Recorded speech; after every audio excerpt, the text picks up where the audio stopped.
അള്ളാഹുവിന്റെ വിശുദ്ധമായ ഖുർആൻ പറയുന്നു, ഒരു ദിക്ർ ഞാൻ പറഞ്ഞു തരാം, ഇത് ഇന്നു മുതലങ്ങ് പറയാൻ തുടങ്ങിക്കോ.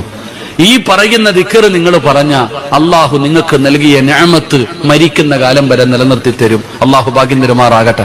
ഇൻഷാല്ലാഹ് പറഞ്ഞൂടെ. ഇന്ന് സൂറത്തുൽ കഹ്ഫ് ഓതിയില്ലേ?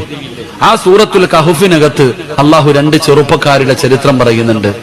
അതിനകത്ത് ഒരു ചെറുപ്പക്കാരൻ തന്റെ കൃഷിയിടം മുഴുവനും തന്റെ വിളവുകളൊക്കെ നഷ്ടപ്പെട്ടു പോയപ്പോ ഒരാളോട് പറയുന്നുണ്ട്, ഒറ്റ ദിക്ർ പറഞ്ഞിരുന്നെങ്കിൽ നിനക്കിത് നഷ്ടപ്പെടില്ലായിരുന്നു.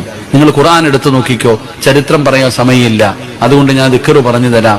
മാഷാ അല്ലാ പറഞ്ഞോ, മാഷാ അല്ലാ ലാ ഖുവത ഇല്ലാ ബില്ലാ. ഒന്ന് പറഞ്ഞേ. അത് ഓട്ടോയുടെ പുറകിൽ എഴുതി വെക്കാനുള്ളതല്ല, വണ്ടിയുടെ പുറകിൽ എഴുതി വെക്കാനുള്ളതല്ല. മാഷാ അല്ലാ ലാ ഖുവത ഇല്ലാ ബില്ലാ. വീട്ടിൽ കയറുമ്പോ പറയുന്നുണ്ടോ വീട് നിലനിൽക്കും, കാറിൽ കയറുമ്പോ പറയുന്നുണ്ടോ കാറ് നിലനിൽക്കും, കടയിൽ കയറുമ്പോ പറയുന്നുണ്ടോ കട നിലനിൽക്കും, ജോലിക്ക് പോകുമ്പോ പറയുന്നുണ്ടോ ജോലി നിലനിൽക്കും. മാഷാ അല്ലാ ലാ ഖുവത ഇല്ലാ ബില്ലാ. അള്ളാഹു നൽകിയ നിഅമത്ത് അള്ളാഹു നിലനിർത്തി തരുമെന്ന് നബിയനാ റസൂലുള്ളാഹി സ്വല്ലല്ലാഹു അലൈഹി വസല്ലം. അള്ളാഹു നമുക്ക് ഭാഗ്യം നൽകുമാറാകട്ടെ.